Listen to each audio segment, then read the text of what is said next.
guys from, incredible businesses. I probably don't really need to introduce enormously AirTasker or Stripe to you all. AirTasker obviously is the leading provider of local services through their platform. Very exciting that you're expanding into the UK at the moment. And we'll talk a little bit about some of those challenges which are always there when you go overseas. And Stripe, probably, there's a number of you. Who actually uses Stripe here with their business? Okay, so there you go. That's good, right? Global business, I think you raised money last time around at 22.5 billion or something like that. Yeah. No plans for IPO yet? It's too much to do besides that. Okay.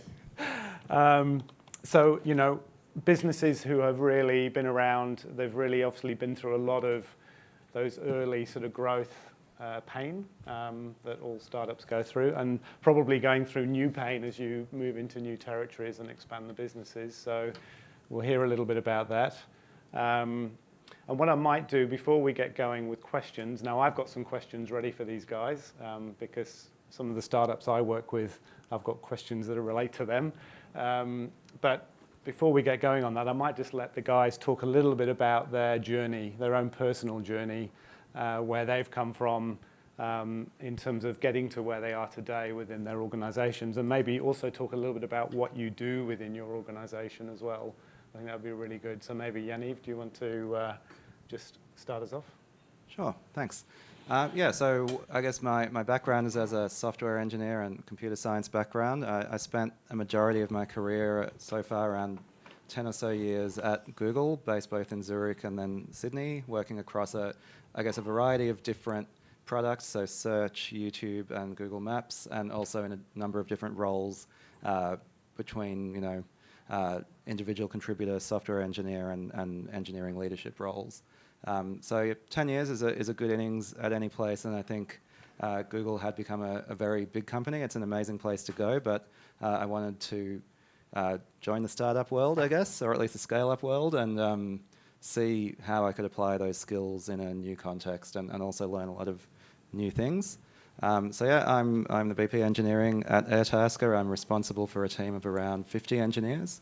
And I guess I see it as my job to make sure that I have a happy and productive team and align that with the rest of the business. So when I talk about productivity, I'm really interested in the degree to which the team delivers value to users and to the business rather than the amount of code they write, which I think is a common problem in engineering teams. So I think cultivating that sense of ownership and understanding that you are part of something bigger is a big part of what I do.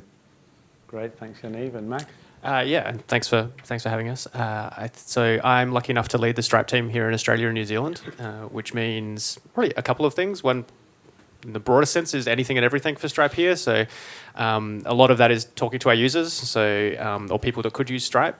So we often talk to quite a technical audience because Stripe's effectively probably almost primarily a technology company that helps businesses with any economic infrastructure type problem, so accepting payments or more complex financial operations, and marketplaces and platforms being a good example of that. And so that's probably what I spend most of my time thinking about, but there's a bridge to, I think, the product side here, where obviously there's needs that are somewhat unique, and so making sure that we're thinking about that as we help users basically both launch but also grow internationally as well. Right. So it's almost like an internal and external consulting role.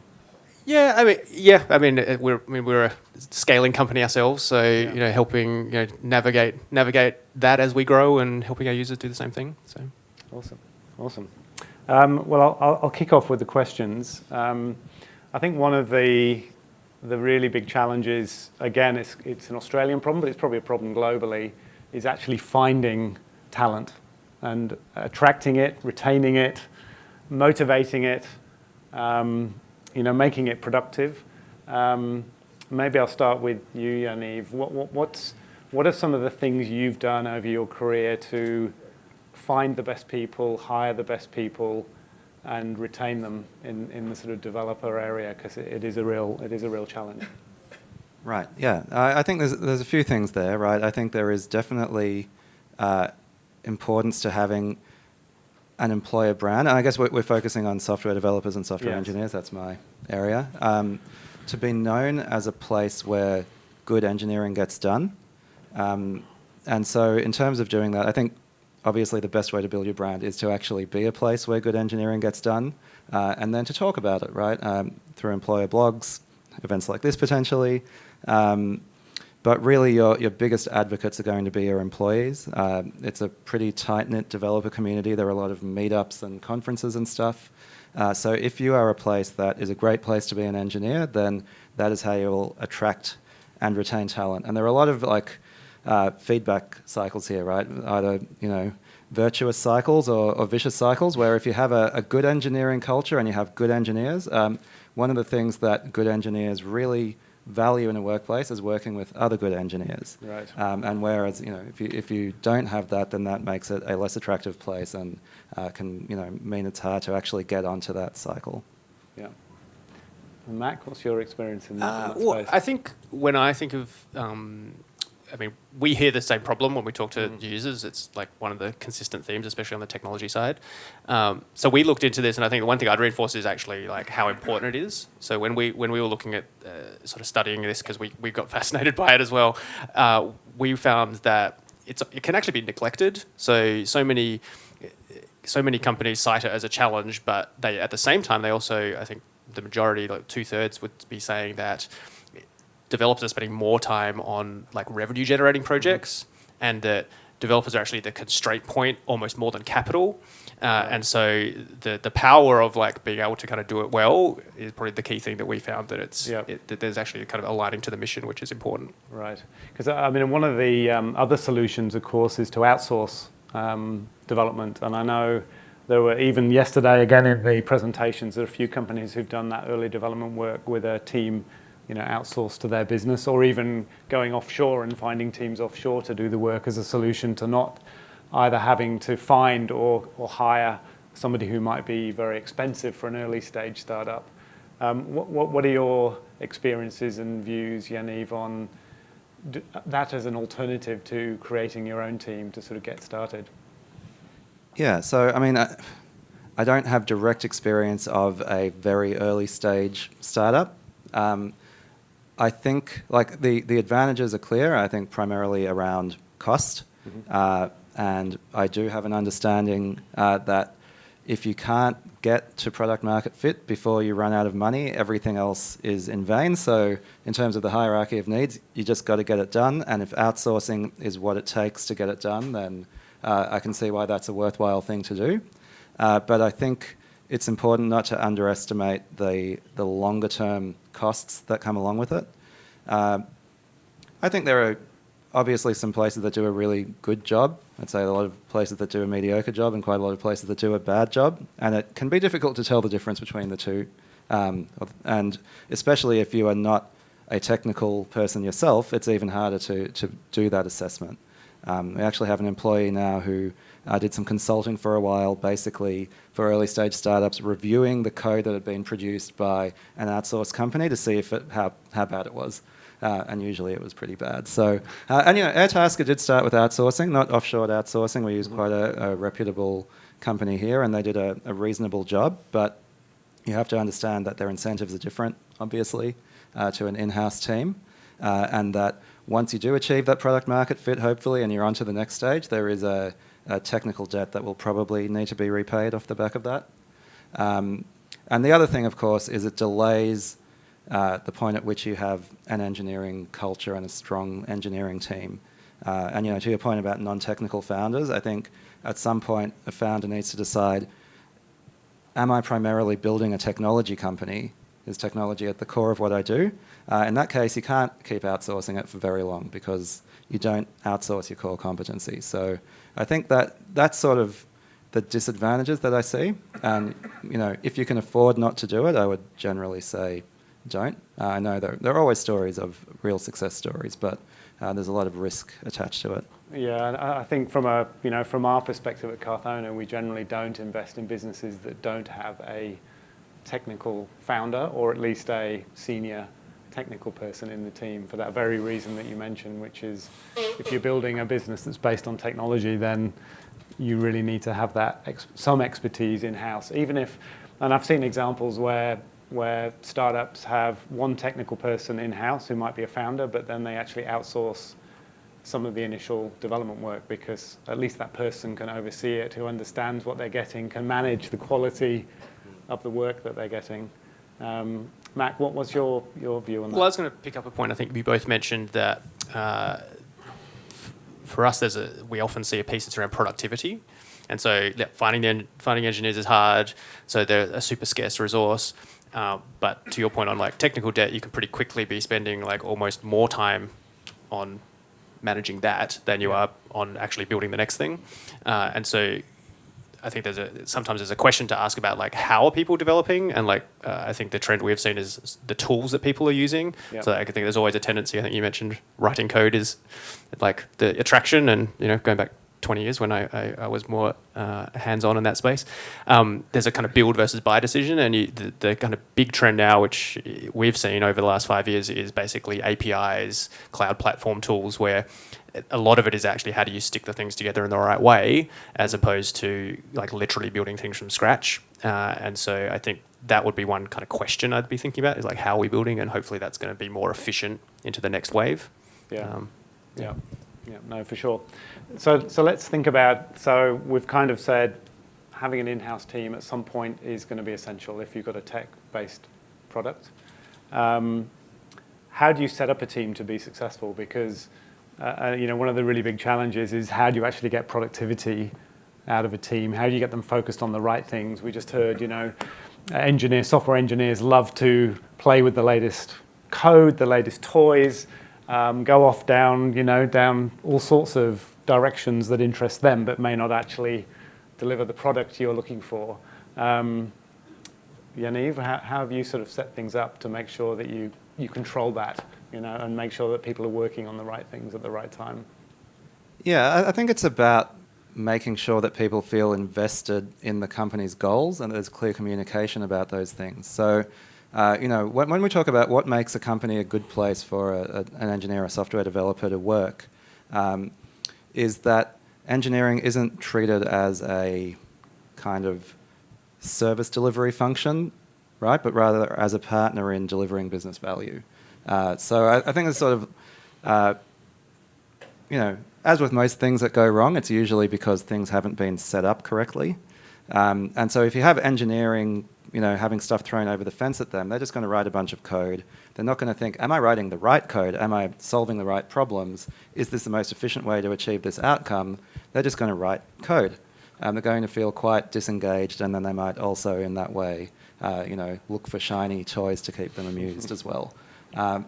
If you can, and it's not easy because not all software engineers are naturally that interested in business outcomes, but if you can create a culture where you talk about this is what we're trying to achieve and drive that ownership of outcomes rather than work product into the team, and that means listening to engineering as well, then I think you get much more alignment. I won't lie, you still sometimes get people trying to just try new things because they look interesting, but if people understand and are actually keen on achieving good outcomes and on helping the business win, then you get a lot less of that. And how do you actually practically do that at AirTasker and try and ensure that happens? We talk about it a lot. We talk about what our mission is. We talk about what our strategy is. Mm-hmm. We contextualize the role that each team plays in executing that strategy, and then we give them that type of bounded autonomy where they have their own submission and goal and a challenge to figure out and have the autonomy to figure out the best way to achieve that goal. Right. I think your dialogue point there is a really interesting one, because there's so much. If the engineering teams know the direction and the ambition, then the choices that get made, whether it's infrastructural or how something gets built, may actually be like force multiplying in the future. So it's if the ambition is global, which we talked a bit about yesterday, is pretty commonplace and pretty commonplace pretty early, then if there's something that seems like a trivial choice day one because it's like faster, that might actually mean, let me think more deeply about it for like how we do that in the future. And so we see that with companies that it's going to happen, but are we having the conversation from a like, oh yes, you can just flip the switch and present a different currency or go into a different market, or oh no, now we're actually going to do it. We have to kind of pull something out and then we kind of have to reverse it back in, which both are acceptable paths, but I think one's pretty more efficient than the other. Yeah. So I mean, Stripe's a truly global business now. Do you think that everybody within the business, if you ask them what is the strategy and what is my role in it, would people be able to answer that question? I actually think pretty well. I think communications we do think about heavily. Yeah. And so as we are scaling, especially globally, I think for us, we are scaling kind of engineering teams pretty aggressively in multiple kind of locations. People do that, and I think we're pretty conscious of making sure we do that and as we go. So I think people are pretty aligned to the mission. I think the economic aspect of it, where it's like we actually get really excited about companies that are either starting or scaling in whichever flavor that might be. And so I think whether it's AirTasker going to Europe, or whether it's two guys in a garage that are launching a company and incorporating it with Atlas in the US, the stories all kind of resonate to everybody. Yeah. I just have one thing. A story I like to tell is like I had this road to Damascus sort of experience at Google where they basically unveiled new job ladders for performance assessment and whatnot, and they had 3 dimensions to that. So it was technical difficulty of the work that you've done, leadership, and the third one was impact, the impact of your work. And when that first happened, I got quite agitated, I guess. I was like, this doesn't seem fair to be judged on the impact of my work when there are so many extrinsic factors that contribute to the impact of my work. Like, what if my product manager isn't good? Or, what if our go-to-market strategy isn't good or whatever? It felt like it wasn't fair that I was being judged on these things. And then this sort of light bulb went off when I realized what this meant really is that if I'm judged on the impact of my work, then all of this suddenly is my job. And I'm allowed to and empowered to challenge other business functions to make sure that I'm in a position for my work to deliver value. And that really empowered me, and I think made me a real pain in the butt for a lot of other people, but it did actually help my teams achieve more impact. And that's the sort of thing where if you give people a voice, then they will become more aligned. And I think that's what comes down to probably the CEO or the founder has to enable that to happen, within a business and create the culture where people can actually say their piece. I've seen that. Actually, this week I was down at one of my startups. They're an IoT business, and they hired 2 new developers a few months ago. New CEO's just come on board. He's totally changed the culture. I walked into the office on Wednesday, and these 2 guys came up to me, introduced themselves, told me, they said they got some ideas for the business. Well, I spent 10 minutes, they were telling me about their ideas completely outside their sort of scope of, development work. And, just saw a complete change and suddenly a much more productive and happier workplace as a result of it. And it's very powerful, but I think that's down to the leaders, isn't it, to create that culture. Now, I think one of the obvious challenges is that communication, and how do you manage teams that were dispersed across not only geography but time zones? And I guess there are some advantages to that because you can have a 24-hour, development sort of cycle going on, but making sure that you manage those teams across those locations. You've got cultural language gaps. You've got the time zone issues. How are you, Yaniv? How are you doing that with the sort of UK expansion? Do you have a team in the UK doing development work, or does everything happen here? Everything happens here. So I mean, it's been a pleasant experience. I think I had the experience at Google where I spent 10 years in a globally distributed engineering organization away from headquarters, and the way Google solved it was actually pretty old school, which is that engineers got on planes a lot and met their colleagues. I think there's no substitute for actually having that physical human connection with people. It really helps people work better. So I guess that's one thing that I saw, that it seemed inefficient, but I realized how much better the quality of the interaction was with someone, even if it was by email, once I'd met them. Right. Yeah. And Mac, how does that work within Stripe? Where do you have your development teams? Are they spread around the world? So, I mean, generally we see kind of all variations in the sense of like centralized. The other one we've seen, like, this is not Stripe based, but like our users, you see a lot of remote only or remote first. And so I think Sendel are quite remote in their approach. Notionally headquartered here, but engineering wise, I think is very remote. Right. And then there's some guys in Melbourne, Gleam, I think .io, where they're like literally all remote. For Stripe, we actually have like what we describe now as 5 engineering hubs. So San Francisco being our traditional kind of headquarters, Seattle, Dublin, and Singapore, and a 5th, which we just talked about. So there's an interesting blog post about this, which is remote, basically, which is in North America. So we're treating it like a hub, meaning we have like leadership, which is responsible for it, even though it's remote. And so I think when you say you're remote, do you mean each of the developers are working from home? they could, they could be anywhere. Right. Yeah, they could be home. They could be in a co-working space if there happens to be a handful in a city or something like that. Right. The one thing I'd kind of combine with Yaniv's point is we are very conscious about what the mission is for a team, and so if there's a team in either remote or in San Francisco or actually in Singapore, it'd be like, well, what are they actually doing? Is it like they're foundational, like infrastructure, or are they actually building for a region or whatever? So we're pretty conscious on making they've got an identity. So do you break down tasks for teams in different regions to carry out to sort of get them focused on one thing, or do you share that? Does that get shared across? I'm not sure if it's at a task level. Right. It feels a little bit more micro. I think it's more at like, what's the kind of goal of actually scaling that team? Right. And so if that means it's like, oh, we want to look at payment methods for a region because there's a bunch of fascinating things happening in Southeast Asia or Europe where it's complex because we want to be able to offer Ideal in the Netherlands, which we do already, and Alipay and WeChat in obviously in Asia and elsewhere. That can be a theme. It doesn't have to go down to, because it's going to evolve, right? There'll be new things that come up. Yeah. Okay. Now, one of the other big debating points that I regularly have with my portfolio is product management. So, is product management different to managing a development team?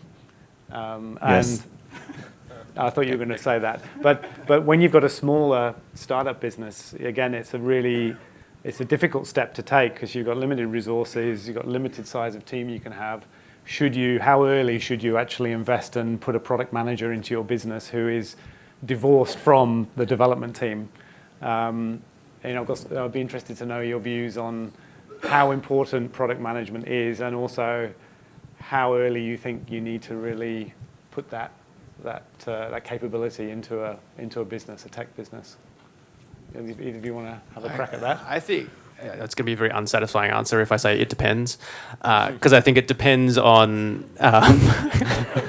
I'll say it again, but no, it varies based on. I think founders make a big difference here, in terms of either if they're engineering or often they're going to be pretty product centric, at least in the formation stage, and so I think that covers a period. They almost act like the product manager. Yeah, because there's so much ownership in that point. Yeah. That's probably what I think we see until there's a certain scale, and that varies depending on how much they recognize that as their skill set and therefore kind of carry that through, versus delegate and kind of bring people in to manage that. I'd imagine AirTasker is an interesting phase where you've thought through that in your journey there. We have product management now. So to your question, like how important is it? I think hella important. Like you cannot have productive product development without a product person guiding it. I think you just get a lot of activity, but you don't get a product. And I agree with Mac that generally at a very early stage, you will find a founder is de facto the product manager, but you have to have someone looking after it. Otherwise, it's not going to lead to a good outcome.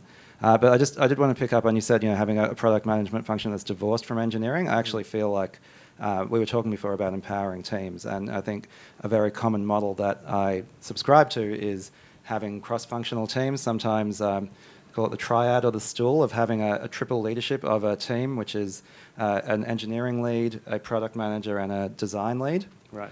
And so I think it's actually important for product and engineering to work extremely closely together as a partnership, but it is a partnership. I think there are two distinct roles. And that, without having someone looking after what it is that you're going to build, then you're going to build the wrong thing. Yeah, sure. And do you think, I've also seen models where the development team report to product management, and other models where they're two separate functions. I think what I'm hearing is as long as they work together, it doesn't really matter as to how you do that. I don't like the reporting thing. I don't know if that's just because I'm from the engineering side, but actually that's one of the things that we changed at AirTasker is that it wasn't there wasn't a reporting relationship, but the model used to be the product manager is the CEO of the team, which I disliked for a couple of reasons, because the only thing that's like being a CEO is being a CEO. And secondly, it created this situation where it disempowers the rest of the team, right? And the implication there is a product manager tells the rest of the team what to do. And that is disempowering. So when we talked about having ownership of the deliverable, I think the only way you really fully achieve that is by having a joint accountability across those functions for delivering value, and to have a kind of a creative, constructive tension between them. I think often the pushback on that is like, well, if there's no single person who's accountable, who do I fire when it doesn't go right, or something like that. It's like, well, you can fire all of them if you like, but that's missing the point. I think you can absolutely have accountability that's shared between a group of people, and I see that as working much better. Right, okay.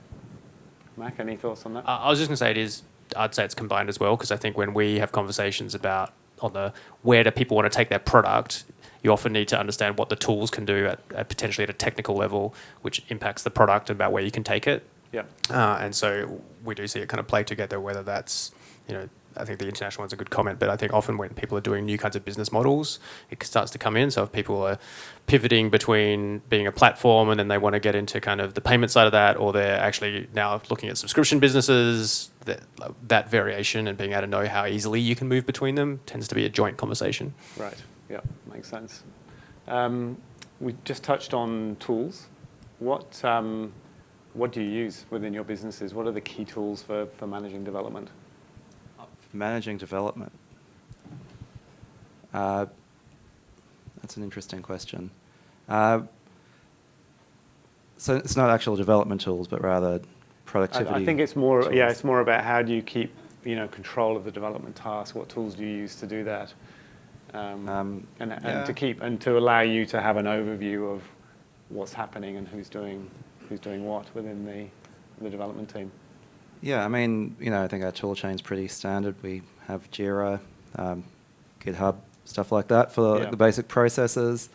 We use a tool called Lattice, which is based around the OKR model that was pioneered by Intel for goal setting and management, and also for like manager one-on-ones. But we did trial a tool called Git Prime, which gives you a lot of statistics on development activities. But we decided not to continue with that. And I think part of the reason is I don't feel you can actually manage engineering teams very well by numbers or by metrics. Right. It's something I get asked, often by my CEO or at various points. It's like, how do we get metrics on developer productivity? And I think it's not that there aren't maybe some numbers that could be useful, that could ring some alarm bells, but the way you do it is by being engaged with the teams, and that's why. I've got a really fantastic engineering leadership team, and it's an absolute imperative to me that all of those are technical managers. You cannot have a non-technical manager managing technical people, in my view, because they need to understand what their teams are doing and understand the subtleties and nuances. So when we interviewed those people, they had to go through the same technical assessment as any other software engineer in the company. Okay. Yeah. Mike? It's pretty similar. I mean, I think I'm less close to the specific tooling, but I think Jira and GitHub, and we do a few productivity things internally as well, where we've built some type checking tools which we're now open sourcing and things like that. So I mean my own experiences have been the earlier you put those tools in place, the better. Even in those real early days, I've seen a big change in performance of development teams when you start to put the process. It's just about having process, isn't it, in a business? And certainly if you're going to scale a business, then having those key processes established is really important.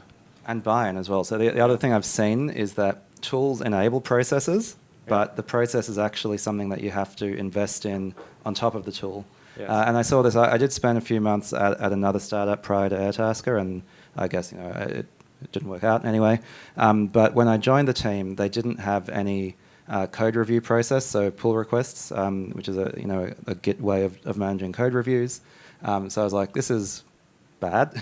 We must have code reviews. So I thought that's easy. We just flick of a switch. You now have to have pull requests that are reviewed by a colleague.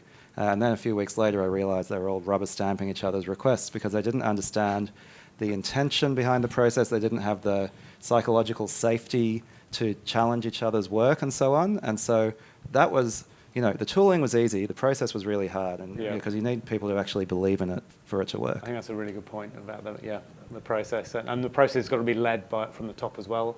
It's got to be believed in and shown, walk the talk from the leaders in that team. Now we've got about 10 minutes left, I think, and I think we should probably throw open to the audience any questions that you'd like to ask the guys. So we're going to steal one of the mics, and there's one over here initially. Yep. Hi, I'm Sarah from TeachTed. I'm one of the ones who was talking about who's a non-tech founder, don't have a CTO at the moment. So it's been a really interesting talk. We do, I think, all recognise that we need to get a CTO. We know that finding them is a big problem, but what I'd be interested in is if I do meet people who are a potential CTO, apart from personality fit and knowing that they've got technical skills, what are the traits that you've seen that makes someone a really good CTO, and what sort of questions would you ask to get that information out of them?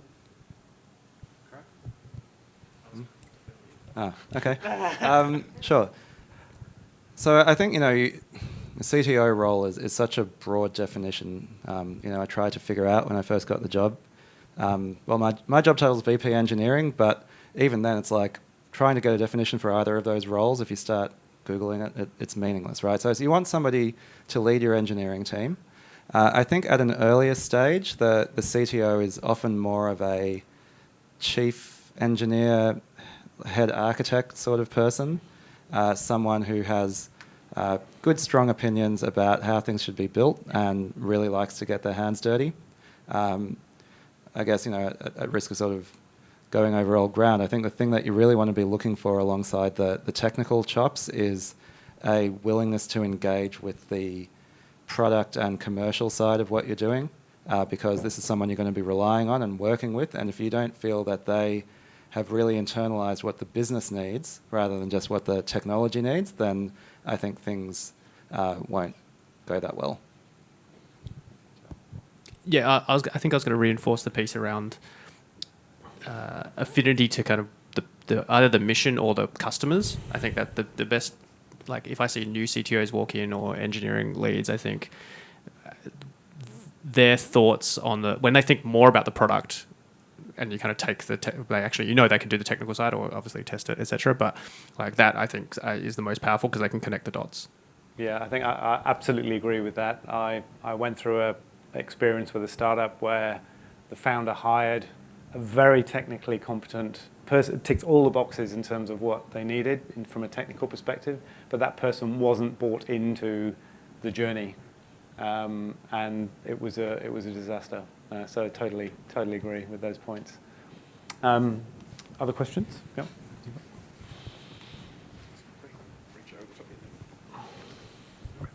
I guess my question is, you're both, it's fantastic, everything you guys have said has been fantastic. I guess as businesses, you're a real honeypot for hackers, right? So my question would be, what would be your key hacks for managing your security? Excuse the pun. So I 100% agree from how important security is, add reliability and things like that as well for us. So we think about that a lot. I think Yaniv might have more. I don't know if you have specific answers on this one. I feel like thinking about it early is actually the first thing that comes to my mind. So I remember we've always thought about it, obviously, because we handle financial data as being critical from us from the beginning. But I think as we've scaled our security team, I feel like it was much earlier than arguably we could have thought about it.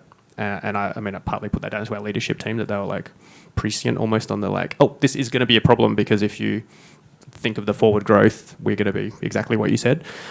So I think the earlier you're thinking about it, now how you execute on it is pretty slightly different, which I don't know if you've got kind of points on that, but I think that's the first thing I'd think of.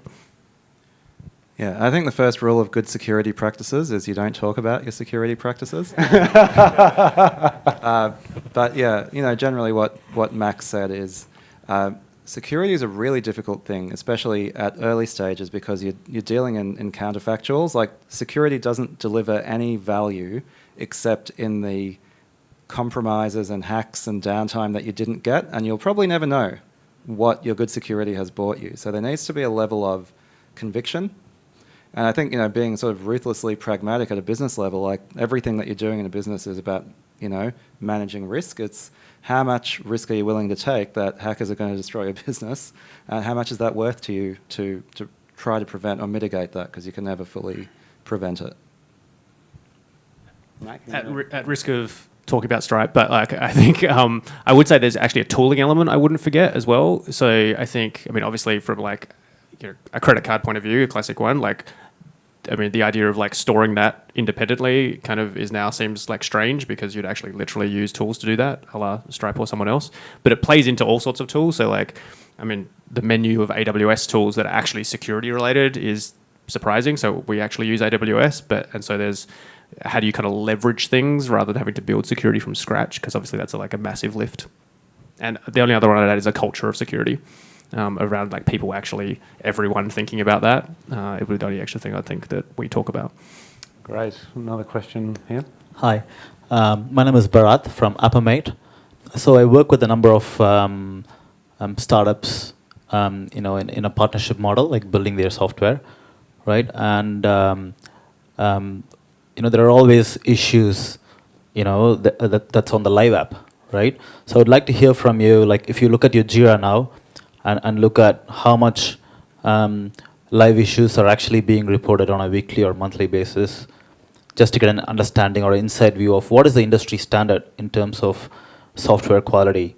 How much issues is acceptable in a live software. Can you give some insight into how much are there in your software at the moment? How much issues do you guys face in your live app reported by customers on a weekly, monthly basis? I wouldn't have metrics, and the only thing I think of is breaking down when you say live app what matters. So for us, if almost the reliability point are connected to the security point, where uptime on making charges is no question, that is more than 5 nines required to be kind of up. And so in there, I'd be the portion of that would be incredibly small, because if you're either trying to take a task, that has to go through at that moment, and you need literally the real-time response on that one. And so we have rolling deployments, that's 100% uptime basically. And so we would be very strong, and we'd be very conscious of making that, whether it's today or whether it's Cyber Monday or Black Friday, those volumes mean we have to be up. But I'd probably vary it on something else. So I'd probably break the problem apart, because the dashboard might be slightly different. Of course, we want it to be perfect and 100% uptime, but if something's kind of wrong for a blip, it's unlikely to be the end of the world. But that my first thought would be breaking the problem apart to where it actually matters. Yeah, I don't know. If people built buildings the way we build software, there's no bloody way I'd be in here. So, I think there are always quite a lot of defects in software. I think even software that's perceived as good on the inside, there's going to be a long list of bugs on Jira. And so I think understanding, again, I keep coming back to this thing of understanding the context of your users and your business as to how problematic those issues are is, I think, more important than a raw count. Guys, I think we've got time for one more question just over here. Hi, thank you. Lynn Wood from Idea Spies. I was wondering what advice you would have for early stage startups who might be using an overseas developer. And so you can have a confidentiality agreement, and it's enforceable in New South Wales. But how do you protect? So you have to give the source code, obviously, to the developer. What are the ways of protecting? Should you use any Australian developers, or can you use overseas? So what are you worried about? Well, just anything, the source code going, in terms of the confidentiality. Is that a problem, or it's not something you need to worry about? I mean, I guess I won't offer specific advice on it, but I guess I would say that the source code on its own is usually not that valuable. Source code is valuable in the context of a business that you're building. Mm-hmm. Certainly not something you hear about or read about a lot as being an issue. So, I guess my inclination would be there are probably bigger things to worry about, but I don't know if other people have thoughts. Dave, maybe you could answer this one. Yeah, look, it's a common question. I think you've got to do your homework on that individual or team that you're using overseas. You know, all the businesses I've been involved in who use overseas developers, they get recommendations on those people, so they never use anyone who's just, you know, they don't do a Google search and then just go with the first one that comes up. They get recommendations from other startups who are using developers overseas, so that's a good starting point. And then they actually go and visit them.